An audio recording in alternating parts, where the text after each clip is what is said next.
ओम शांति। यदि मिठा मिठा श्री बाबा ब्रह्मा जे तन द्वारा चवंता मीठे मीठे बच्चे बाप हाणे आत्माइन की चार्ज करण आयो आहे न। हर 5000 साल में एक बार ईंदो आहे असांखे चार्ज करण।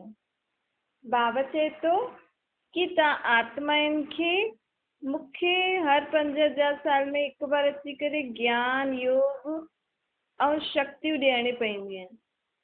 पोइ आत्मा हिननि सां जॾहिं भरपूर थींदी आहे त ॿिए जन्म में ॿिए चक्कर में वञी करे पार्ट वॼाईंदी आहे। जीअं मशीन में जो मोटर हूंदी आहे न, कंहिं कंहिं चीज खे असांखे बैटरी सां जेकी हलंदी आहे, उन मशीन जी बैटरी खे घड़ी घड़ी चार्ज करणो पवंदो आहे थोरे थोरे समय में, पोइ ओतिरे समय ताईं उहा हलंदी आहे। ईअं ई जेकी शरीर में वेठी मां आत्मा आहियां, मूंखे भी 5000 साल में एक बार परमात्मा के मथां खां हेठि अची करे चार्ज करणो पवंदो आहे। मूंखे स्मृति ॾियारंदो आहे बाबा, मूंखे मुंहिंजे अंदरि शक्तियूं भरंदो आहे, गुण भरंदो आहे, सम्झ मुंहिंजे अंदरि आत्माइन में भरंदो आहे, अर्थात आत्माइन खे ॾींदो आहे। पोइ आत्मा ॿिए चक्कर में 5000 साल जो जेको चक्कर शुरू थींदो आहे, उन चक्कर में पंहिंजो पार्ट वॼाईंदी आहे। हाणे कहिड़ी कहिड़ी आत्मा त 5000 साल पूरो ही चक्कर काटदी आहे, कहिड़ी थोरो कम ईअं ईअं हर आत्मा पंहिंजो पंहिंजो पार्ट वॼाईंदी आहे। उन अनुसार उन्हनि में उहो पार्ट ओतिरी बैटरी भरियल हूंदी आहे। त इहा कोई नई ॻाल्हि न आहे कि असां भॻवान सां मिलूं था। असां 5000 साल पहिरियों बि भॻवान सां मिलिया हुयासीं। आत्मा पंहिंजे पीउ परमात्मा सां मिली। तॾहिं त जॾहिं दुख थींदो आहे तॾहिं असां भॻवान खे यादि कंदा आहियूं न, त ज़रूरु पहिरियों मिली चुकिया आहियूं, तॾहिं त हुनखे यादि कंदा आहियूं। त हाणे वरी खां मिलूं था, त इहो ई समय असां परमात्मा सां गॾु पंहिंजो पार्ट वॼाए सघंदा आहियूं। बाक़ी सारे समय त मां आत्मा हिक ॿिए सां पार्ट पई वॼाए न। सोचो, जेकी आत्मा सत्युग खां आई आहे, उन केतिरी आत्माउनि सां गॾु पंहिंजो अलॻि अलॻि संबंध सां पार्ट वॼायो हूंदो। हाणे बाबा चए थो कि हाणे आत्माउनि जो मूंसां गॾु पार्ट वॼाइण जो समय आहे। उनजे लाइ मां इहे नथो चवां कि सभु कुझु छॾो, तव्हां जंहिंसां बि पार्ट था वॼायो उहो छॾो। उहो छॾण लाइ नथो चए, न ई बाबा सन्यासियुनि खे चईंदो, जेका मनुष्य इहे ख़ुदि घर बार छॾे वेंदा आहिनि, इहे पंहिंजी मर्ज़ी सां कंदा आहिनि न। मां थोरी कंहिंखे चईंदो आहे तव्हां घर बार छॾो। मां त पवित्र प्रवृत्ति मार्ग जी दुनिया स्थापन कई हुई, सत्युग। हुन में अथाह सुख अथाह शांति हुयो। उन में बि पति पत्नी ॿार आदि सभु हुया, संबंधी आदि।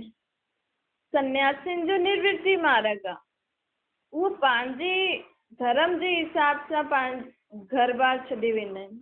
मां कंहिंखे न चईंदो आहे छॾण लाइ, मां त चईंदो आहे घर गृहस्थ में रहंदे हुए सुख शांति सां रहणो अथव त पवित्र रहो। हाणे विकार खे छॾो, बुराइनि खे छॾो, पंहिंजे अंदरि जेका आसुरी स्वभाव संस्कार आहिनि इन्हनि खे छॾो। हाणे तव्हां आत्माउनि खे स्मृति मिली आहे त जीअं असांखे नयो जन्म मिली वियो आहे। चईंदा आहिनि न, तव्हां त असांखे नयो जन्म ॾिनो, कंहिंखे असां सही राह ॾेखारींदा आहियूं त चईंदा आहियूं तव्हां त असांखे नयो जन्म ॾेई छॾियो। ईअं ई परमात्मा बि हाणे असांखे नई स्मृति ॾिनी अथई न, कि तव्हां केरु आहियो। पहिरियों त असां पंहिंजे पाण खे शरीर सम्झी वेठा हुआसीं न, हिक ॿिए खे शरीर जे रूप में ई ॾिसूं पिया।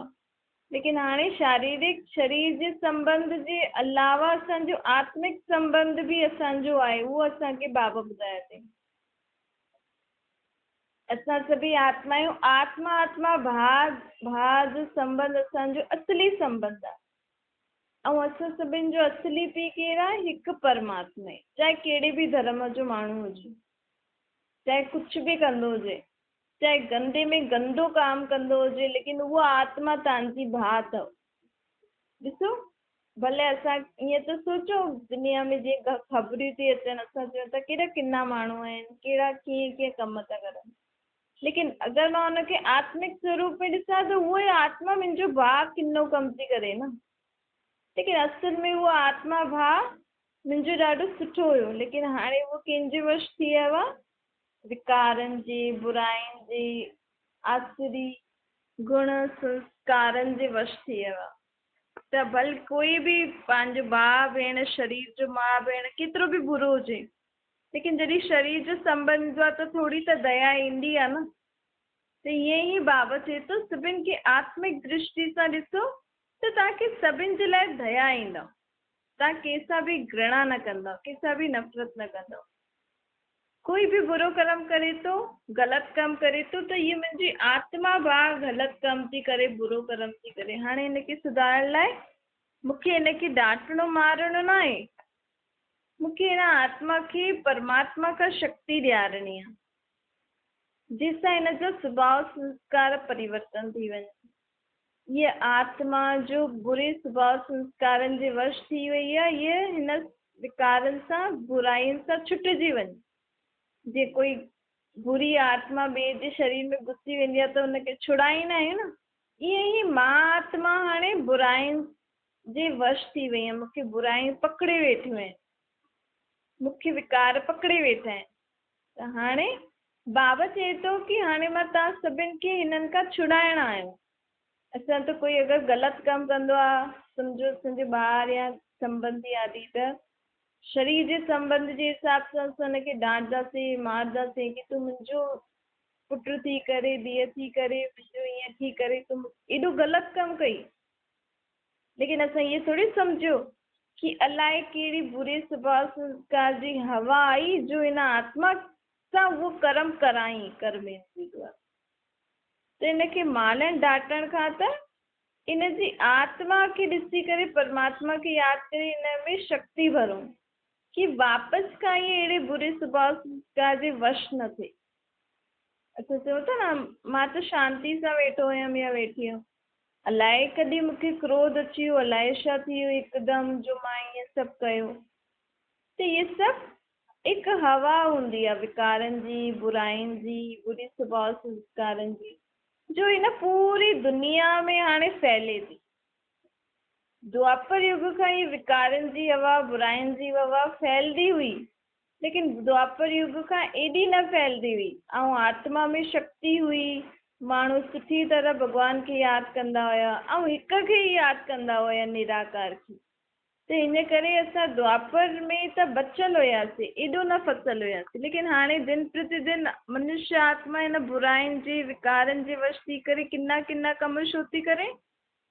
छो जी हाणे ॾाढे प्रकार जी भक्ति थी वई आहे न, ॾाढे प्रकार जा तरीक़ा थी विया आहिनि भॻवान खे यादि करण जो। भक्ति बि वैराइटी टाइप ऑफ थी वई आहे ऐं आर्टिफिशियल, अंदरि उहा भावना न आहे, उहा सम्झ न आहे।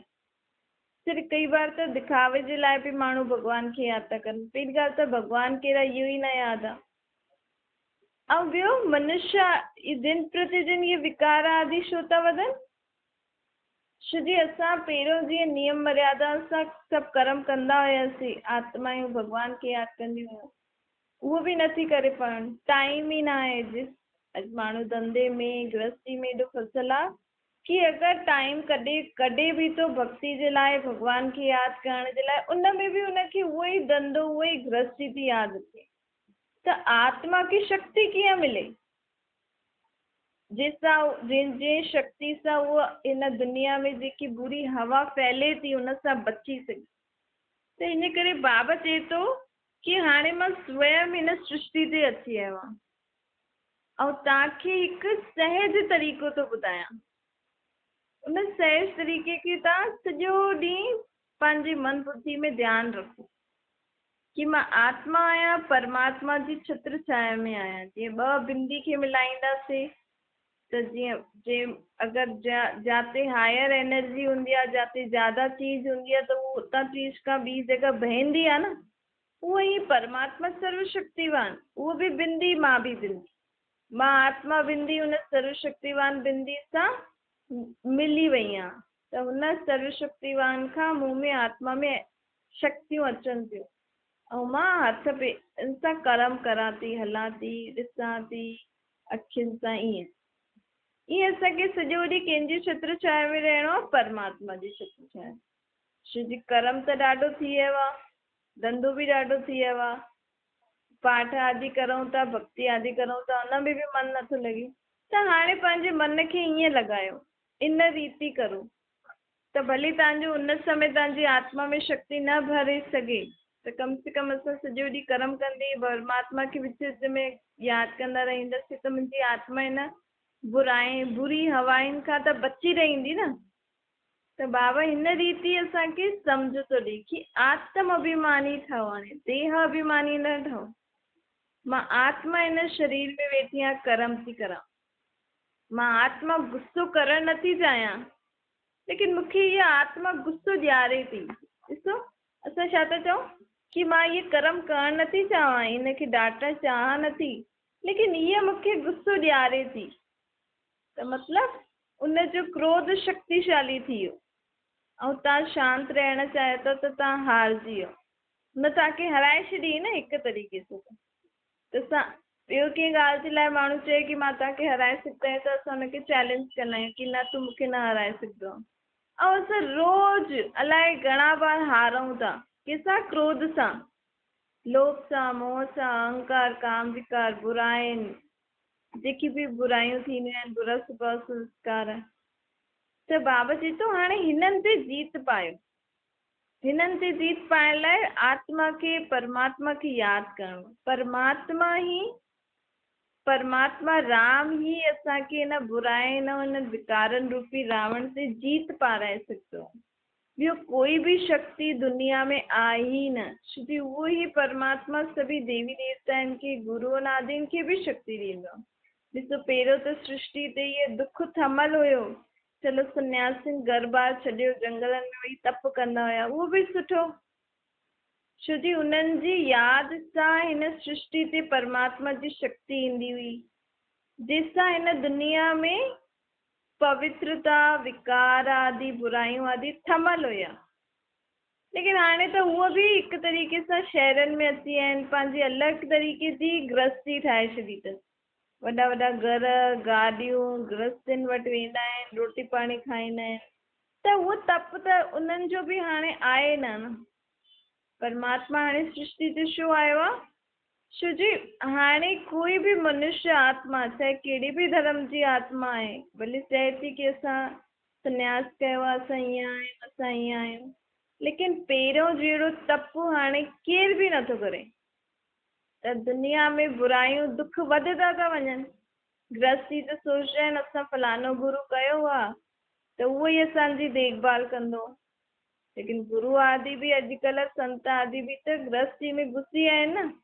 उन्हनि जो बि एतिरो बुद्धि योग परमात्मा सां लॻे नथो। त परमात्मा जी शक्ति अचे कीअं हेठि धरती ते? उन्हनि खे त ख़ुदि खे शरीर आहे न। उहो त कंहिं न कंहिं ज़रिए पंहिंजी शक्ति सृष्टि ते मोकिले। असां न चवंदा आहियूं कि अलाए छा थियो, अलाए कहिड़ी कुदरत थी जो मुंहिंजो इहो बिगड़ल कम बि ठीकु थी वियो। इहो कीअं थो थिए? छो जो दुनिया में कोई आत्मा काथे सच्चे मन सां परमात्मा खे यादि करे थी त परमात्मा हुन द्वारा तव्हांखे शक्ति ॾिने कि तव्हांजो कमु ठीकु थिए। ईअं ई परमात्मा छा थो चए कि तव्हां जॾहिं ख़ुदि खे, पंहिंजे पाण खे आत्मा सम्झी करे मूंखे निराकार रूप में यादि कंदा न, त इन सां सिर्फ़ु तव्हांखे मदद न मिलंदी, तव्हांजे द्वारा ॿियनि आत्माउनि खे बि मदद मिलंदी। छो जो हाणे दुनिया में दुख वधे थो त सभी भॻवान खे यादि था करनि, पर भॻवानु उन्हनि जी मदद करे कीअं? छो जो हुनखे पंहिंजो शरीर न आहे।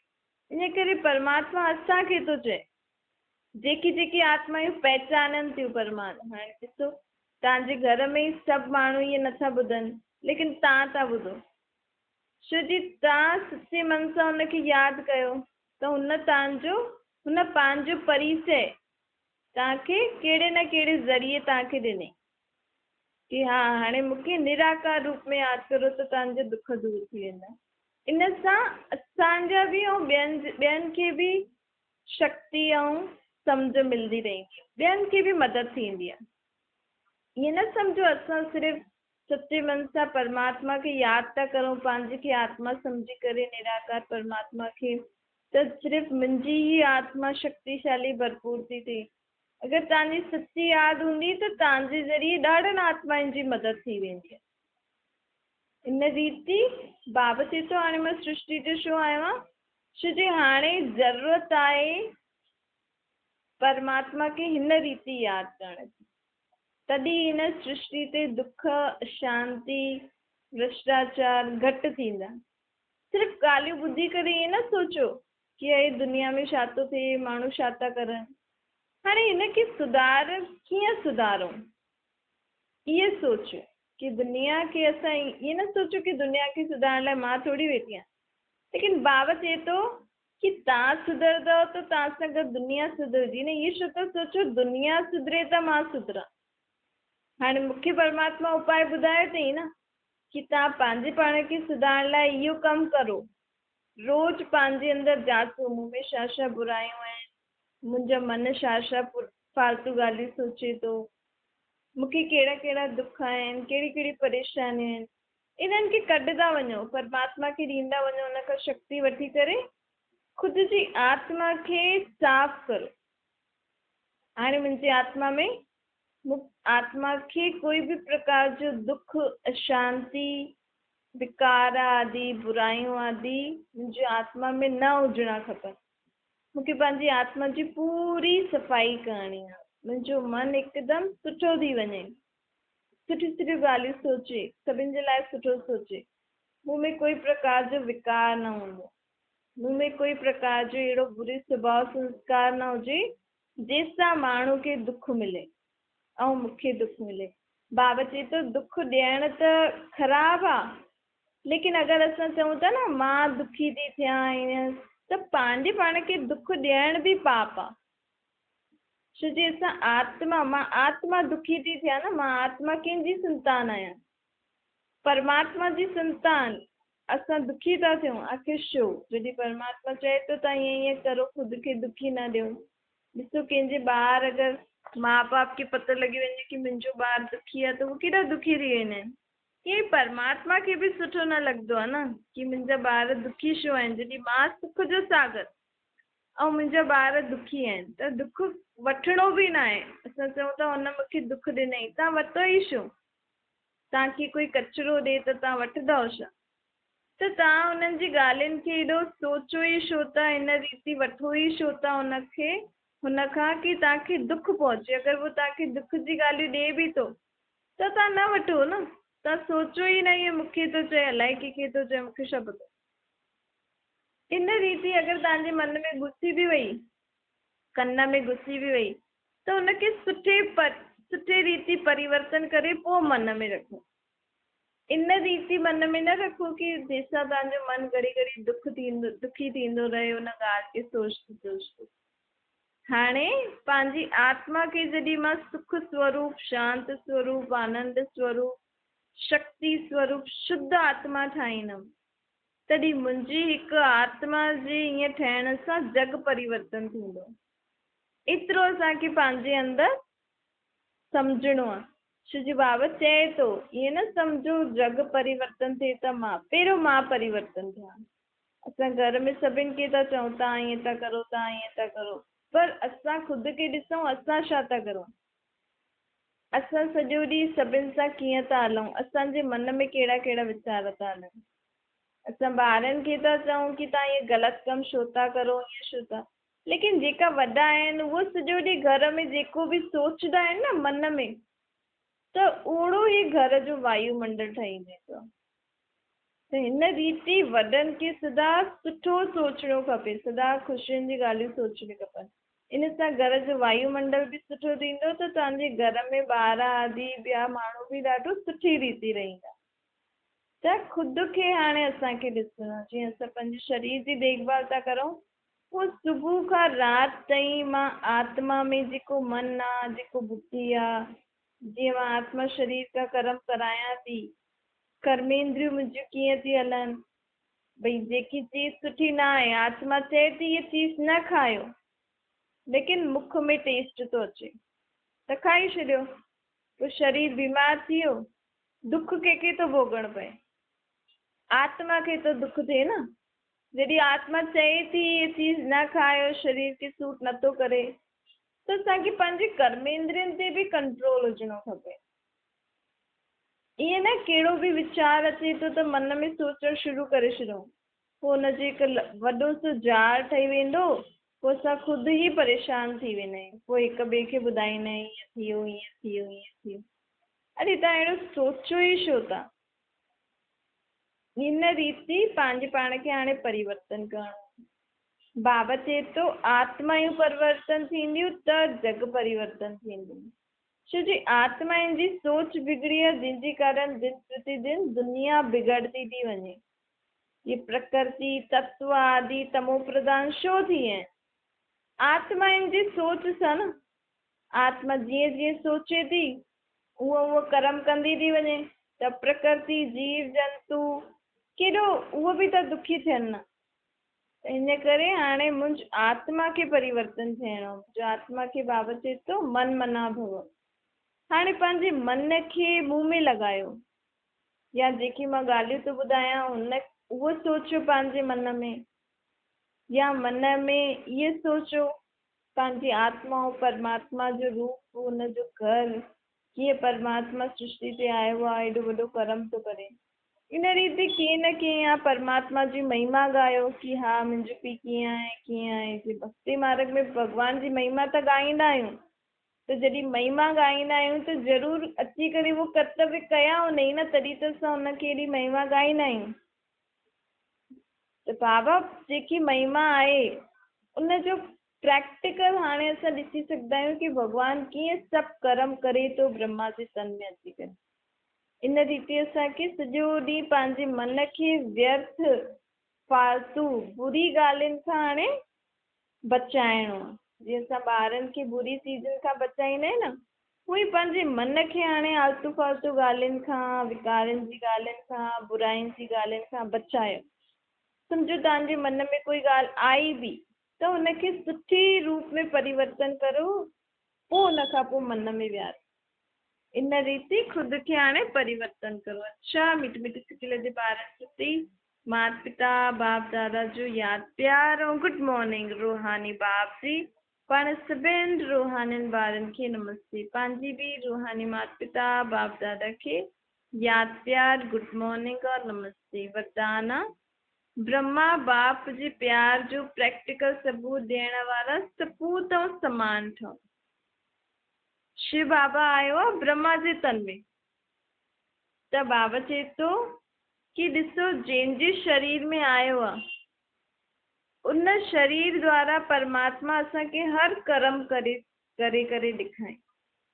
त ब्रह्मा बाबा जे शरीर में परमात्मा आयो, त बाबा चए थो इहो ब्रह्मा हर कर्म करण खां पहिरियों, हर बोल बोलण खां पहिरियों, हर सोच सोचण खां पहिरियों चेक कंदो हुयो कि मुंहिंजी इहा सोच सुठी आहे, मुंहिंजी इहा बोल ठीकु आहिनि, मुंहिंजा कर्म ठीकु आहिनि, पोइ कमु कंदो हुयो। त ईअं ई असांखे बि आत्माउनि खे त जॾहिं बि असां कोई कर्म करूं था त पहिरियों सोचो, ईअं न जो आयो उहो करे छॾियो, जो आयो उहो ॻाल्हाए छॾियो, जीअं बि आयो उहो सोचे छॾियो। हाणे हर कर्म, हर बोल, हर सोच सोचण खां पहिरियों सोचो पोइ करो। रोज़ जॾहिं बि समय मिले पंहिंजो चार्ट रखो कि मुंहिंजे मन में कहिड़ा कहिड़ा वीचार हलिया, मां सॼो ॾींहुं कीअं कर्म करायो। इन रीति स्वयं खे परिवर्तन कंदा वञो। स्लोगन आहे ख़ुशनसीब आत्मा उहा जंहिंजे संकल्प में बि दुख जी लहर न अचे। बाबा चए थो जीवन में त दूर असांजी सोच में बि कॾहिं दुख जी लहर न अचे। छो जी परमात्मा सुख जो सागर, सुखदाता दुखहर्ता आहे न, भॻवान खे चईंदा आहिनि। पर माण्हू त चईंदा आहिनि सुख दुख भॻवानु ॾींदो आहे, लेकिन बाबा चईंदो आहे मां, तव्हां त मूंखे चईंदा आहियो मां सुख करता दुख हरता आहियां, त मां तव्हांखे दुख छो ॾींदमि? तव्हां दुख पंहिंजे कर्मनि अनुसार ई ॾिसो था, मां कंहिंखे दुख नथो ॾियां। त हाणे तव्हां अगरि ख़ुशनसीब आत्मा ठहणु चाहींदा आहियो त असांजी सोच में बि कॾहिं बि दुख जी लहर न अचणी खपे। अहिड़ी ॻाल्हि खे असां मन में पको कंदासीं न, ऐं घड़ी घड़ी यादि ॾियारंदासीं। कॾहिं बि असांजे मन में कुझु दुख जी ॻाल्हि आई न, मूंखे परमात्मा बाप चयो अथई, आत्मा जी बाप परमात्मा चयो अथई कि मुंहिंजी सोच में बि कॾहिं मूंखे दुखी न थियणो आहे। त इन ॻाल्हि खे भुलिजो हाणे। न मूंखे त दुखी न थियणो आहे, मां ॻाल्हि बाबा खे ॾेई छॾी बसि। इन रीति स्वयं खे परिवर्तन करणो आहे।